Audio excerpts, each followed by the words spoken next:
कितने भाग्यशाली हैं कि इस वैकुंठपति के सानिध्य में हम यहां पर विराजे, हम बैठे हैं, भगवान की चर्चा करते हैं। परम सौभाग्य, मैं भी आज गृहस्थ आश्रम को पार करके वानप्रस्थी हो चुका हूं और पहली बार आज मैं इस वैकुंठपति के दर्शन करने का सौभाग्य मिला। मेरा कृपा आज खुला है, नहीं तो नरहरपुर से रामपुर कितने दूरी पर है, लेकिन जब तक कृपा ना हो तब तक बेड़ा पार नहीं हो सकता। आज मेरा इस रामचरित्र मानस के संगोष्ठी अपने विचार व्यक्त करने के लिए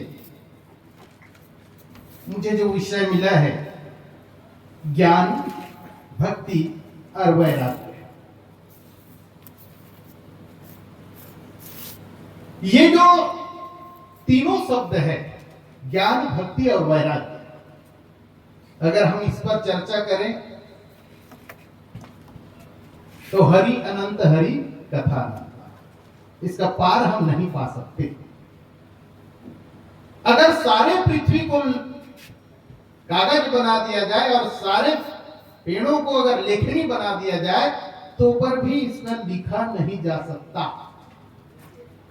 अगर हजार फन वाले शेष नारायण भगवान भी अपने मुख से इन तीन शब्द पर व्याख्यान करें तो वो भी कर रहे। चर्चा करते हैं। सबसे पहले हम बात करते हैं ज्ञान क्या है।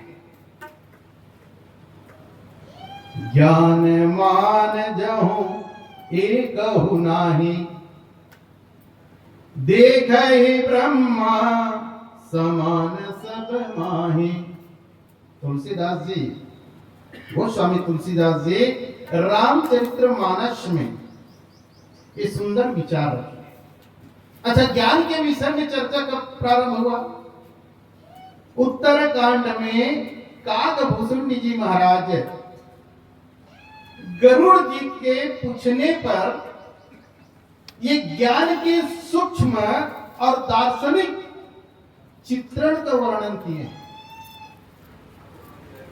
काकभूषण जी महाराज के पास जाके गरुड़ जी पूछे, तुलसीदास जी ने, गोस्वामी तुलसीदास जी ज्ञान को दीपक की उपमा दी है। ये दीपक है और दीपक स्वयं जलता है और ज्ञान को प्राप्त करने का जो मार्ग है अत्यंत कठिन, दुर्लभ है, जोखिम से भरा हुआ है। क्यों जोखिम से भरा हुआ है? ज्ञान का मतलब शिक्षा प्राप्त कर लेना नहीं, बल्कि आत्मज्ञान, ईश्वर की भक्ति, सांसारिक माया से मुक्ति, तब कहीं जाके ज्ञान की प्राप्ति। तुलसीदास जी के अनुसार ज्ञान वह प्रकाश है जो मोह अज्ञान को नष्ट कर, जो मोह और अज्ञान को नष्ट करके भगवान श्री रामचंद्र जी के चरण में प्रेम और समर्पण सिखाता है। वही ज्ञान, वही आत्मा परमात्मा को जब जान लेता है, वहीं पर ज्ञान प्रारंभ होता है। इसीलिए इसके मार्ग को बहुत कठिन बताया, बहुत सरल नहीं है। ज्ञान जैसे मिलता है, ज्ञान जैसे प्राप्त होता है, क्यों कठिन है उस पर हम बात करें। कठिन इसलिए है कि इसमें बाधाएं बहुत ज्यादा है और सबसे पहले साधन में या ज्ञान प्राप्त करने में जो बाधा उत्पन्न होती है वह है अहंकार। जब ज्ञान मनुष्य को मिलता है, ज्ञान की प्राप्ति हो जाती है और जब ज्ञान आना प्रारंभ हो जाता है तो सबसे पहले साथ साथ आगे आगे उसके ज्ञान के आगे आगे अहंकार भी आना प्रारंभ हो जाता है। और जब अज्ञानता वहीं से प्रारंभ होता है, अहंकार से अज्ञानता, ज्ञान अभी तक पहुंचा ही नहीं, ज्ञान अभी पहुंचा नहीं है। सामने में अज्ञानता, अहंकार सबसे पहले पहुंच जाता है और हम उसी के लेप में लेपन हो जाते हैं, हम लेपन कर लेते हैं अपने आप।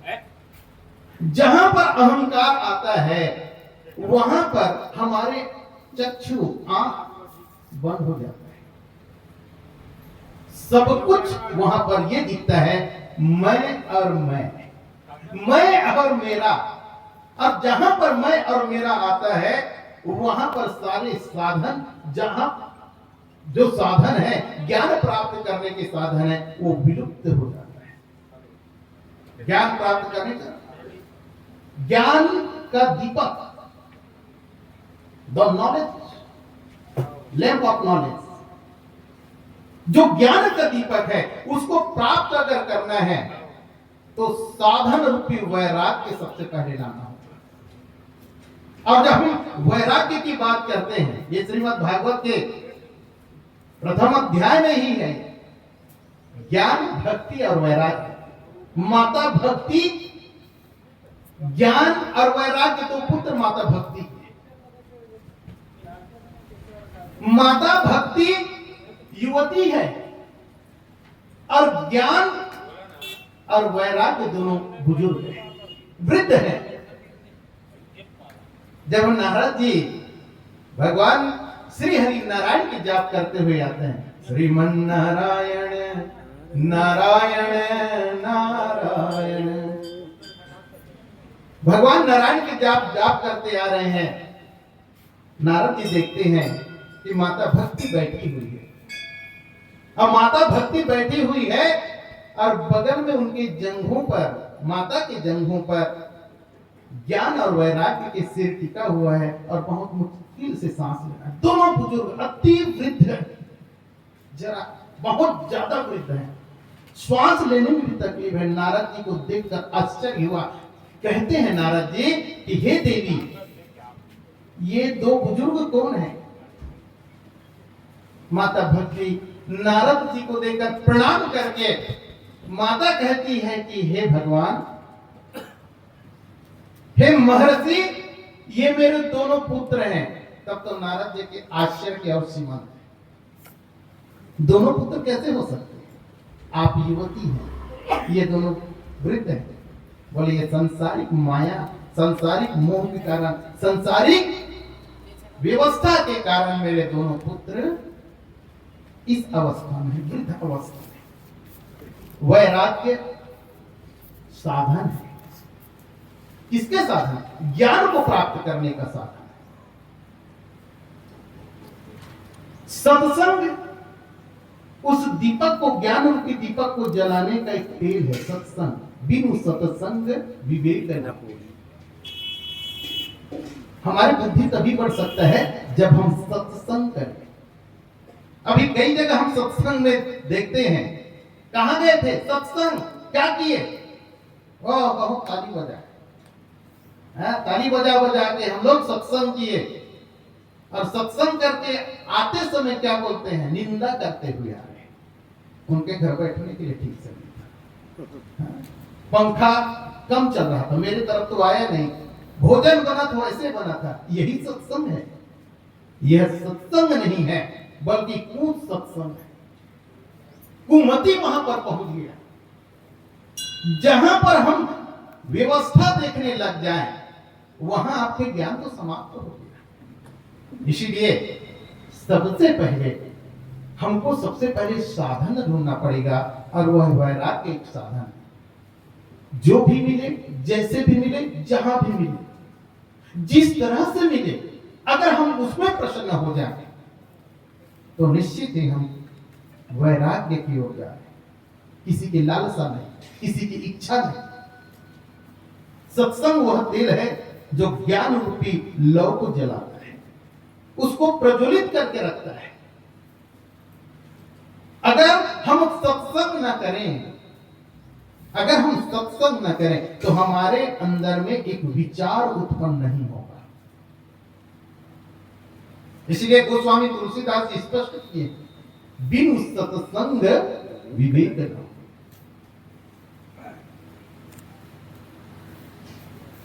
उसके बाद एक और शब्द आता है कि आप अपने अंदर में, अपने हृदय स्थल में भगवान श्री को, भगवान जी को, श्री हरि को, श्री राम जी को अपने हृदय में जब तक नहीं बसाएंगे, सोहम मैं ही ब्रह्मा हूं। कौन?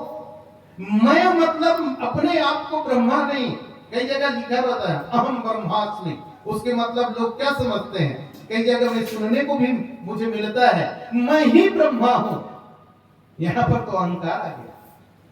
इसका अर्थ ये नहीं है मेरे अंदर में बैठे हुए उस परम परमेश्वर मेरे अंदर विराजे हैं, और वही क्या है, वही बत्ती है, उस ज्ञान रूपी ज्योत की, उस ज्ञान रूपी दीपक की वही बत्ती है। और जब तक वो बत्ती को हम जानेंगे नहीं, वो दीपक ज्ञान की दीपक नहीं कर सकता। वो जो बत्ती है परमात्मा सबके अंदर में, उस आत्मा में बैठा हुआ है, तभी वो परमात्मा है। और वो जो लव है, जो ज्योति है, जिससे हम प्रकाशमान हो जाते हैं, जिस दिन हम प्रकाशमान हो जाते हैं, जैसे यहां पर भगवान श्री राम जी के समक्ष प्रकाशमान है, ज्योति जल रही है, उस ज्योति का प्रकाश वही तो ज्ञान है। इतने सारे हैं। आप वैरागी होइए, सत्संग होइए, अपने अंदर में बैठे हुए श्री हरि को जानिए। जब तक आप अपने अंदर में बैठे उस परमात्मा को नहीं जानेंगे, आपको ज्ञान की प्राप्ति नहीं हो सकता। इसीलिए गोस्वामी तुलसीदास जी कहते हैं कि ज्ञान प्राप्त करना बहुत सरल नहीं है, बहुत कठिन है। जिस प्रकार हम गाय को दूहते हैं, दूध निकालते हैं, दूध निकालने के बाद हम उससे घी निकालते हैं, उसी प्रकार है सात्विक श्रद्धा धेनु सुहाई, जहां उपनिषद पुराण कमाए। अगर हम गाय के दूध निकालते हैं तो वह घी नहीं कहलाता। गाय के दूध के बाद सारे प्रोसेस होने के पश्चात घी बनता है, और जब घी बनता है तो सबसे महंगा होता है। कितनी बार जलता है, कितनी बार तपता है, कितनी बार मथा जाता है, मथनी में मथने के बाद में जलाया जाता है, तब कहीं जाके घी निकलता है। और यही घी ज्ञान है। हमारे जीवन में भी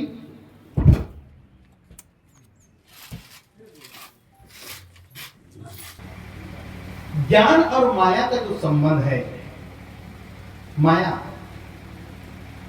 ज्ञान का मुख्य कार्य माया माने अज्ञान को नाश करना है। हमारे अंदर तभी ज्ञान उत्पन्न हो सकता है जब हमारे अंदर बैठे हुए अज्ञानता माया को हम समाप्त करें, क्योंकि अहंकार बहुत जल्दी आता है। एक समय भगवान से नारद जी ने पूछा था, ज्ञान और भक्ति में श्रेष्ठ कौन है? श्री हरि। मानस में तो ज्ञान को कठिन और भक्ति को सुगम बताया गया। भगवान कहते हैं कि मुझ तक अगर पहुंचना है, मुझ तक अगर पहुंचना है तो सबसे पहले अपने अंदर में ज्ञान लाना आवश्यक है। दिखावटी का ज्ञान नहीं होना चाहिए, क्योंकि जहां पर ज्ञान उत्पन्न होता है, जहां पर ज्ञान उत्पन्न होता है, वहां पर अहंकार आता है। और ज्ञान तभी हम प्राप्त कर सकते हैं जब हम अपने इंद्रियों को अपने वश में करें। कौन सी इंद्रिय? कितनी इंद्रिय? हमारे 5 कर्म इंद्रिय और 5 ज्ञान इंद्रिय। अगर ये 10 इंद्रियों को हम अपने वश में रखेंगे तभी ज्ञान की प्राप्ति हो सकती है। गोस्वामी तुलसीदास जी भक्ति के बारे में बताते हैं। भक्ति क्या है? भक्ति को प्राप्त करना सरल है। अरण्यकांड में गोस्वामी तुलसीदास जी कहते हैं 34 और 35 दोहा क्रमांक पे, आप सभी मानस के बर्मज्ञ हैं। क्या कहते हैं? भगवान श्री रामचंद्र जी सबरी माता को भक्ति के बारे में बताएं। नौधा भक्ति, 9 प्रकार के भक्ति के विषय में बताते हैं। प्रथम भगति संतन कर संगा। क्या? पहला, भक्ति प्राप्त करना है तो संतों की संगति आवश्यक है, और जब तक हम संतों की संगति नहीं करेंगे तब तक भक्ति जागृत नहीं हो सकती। और दूसरा भक्ति है मेरी कथाओं में प्रेम। कथा में अगर मन नहीं लगेगा, क्योंकि कथा से व्यथा दूर होता है। जब तक आप कथा सुनेंगे नहीं, सुनना बड़ा कठिन काम है, सुनना बहुत कठिन काम है, सुनाना बड़ा सरल है। इसीलिए कथा में प्रेम। जब तक मुझे जानोगे नहीं, अब जानने के लिए भगवान को अगर जानना है तो भगवान की कथा को सुनना आवश्यक।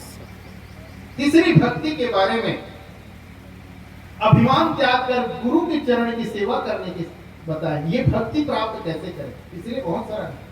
अभिमान को त्याग कर गुरु के जीवन में एक गुरु होना चाहिए। बिना गुरु के ज्ञान उसको सही नहीं माना।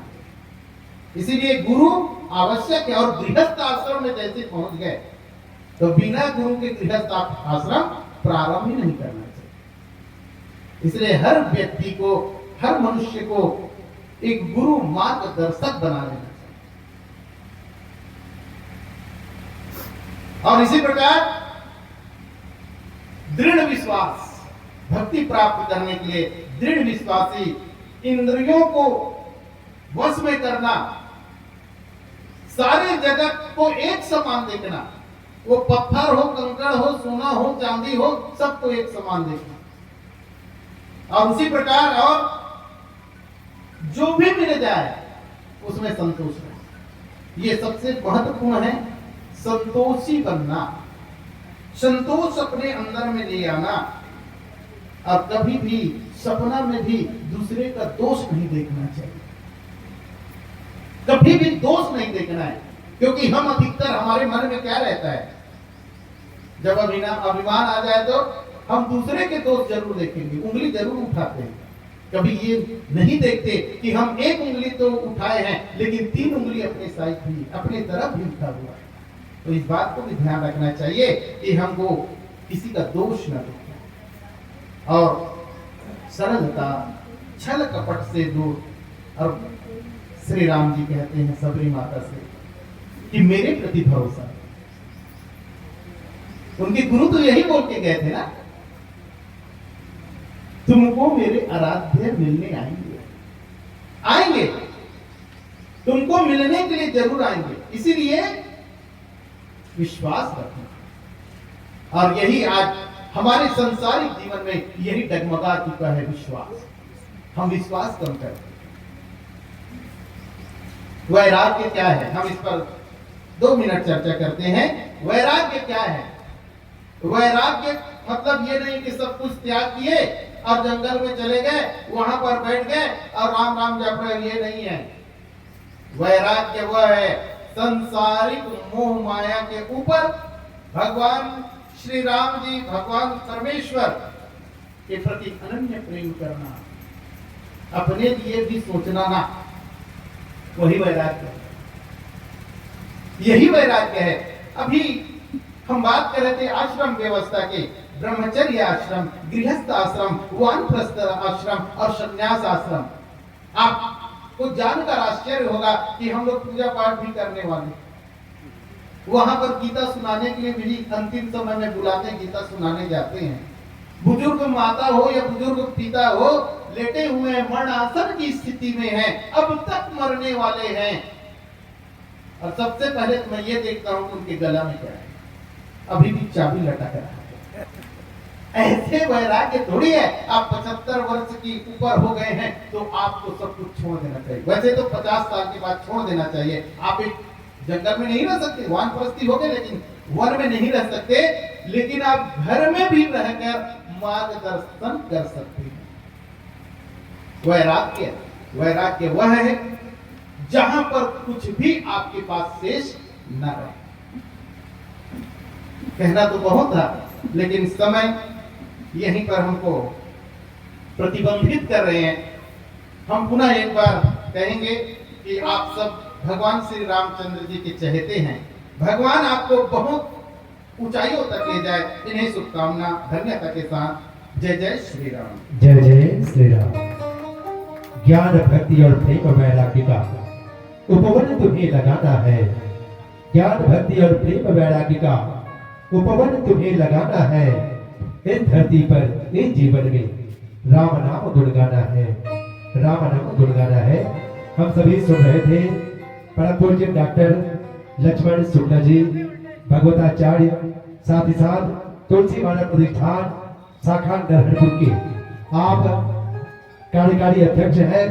साथ ही आप सबों को सूचित करते हुए हार्दिक प्रसन्नता हो रही है कि डॉक्टर लक्ष्मण शुक्ला जी की एक भगवताचार्य होने के साथ साथ ठाकुर भाव सिंह महाविद्यालय के आप प्राचार्य हैं और बच्चों को नैतिक शिक्षा एवं उनके उज्जवल भविष्य की कामना करते हुए उन्हें आप शिक्षित करने का प्रयास करते हैं। आपका मार्गदर्शन, आपकी प्रेरणा सदैव मानव प्रतिष्ठान को मिलता रहे, यही भाव के साथ आइए आपको सागर सागर विदाई। और मैं विदाई संप्रेषित करने हेतु मैं निवेदन करूं हमारे प्रांतीय सलाहकार भैया आसाराम जुगली जी, साथ ही हमारे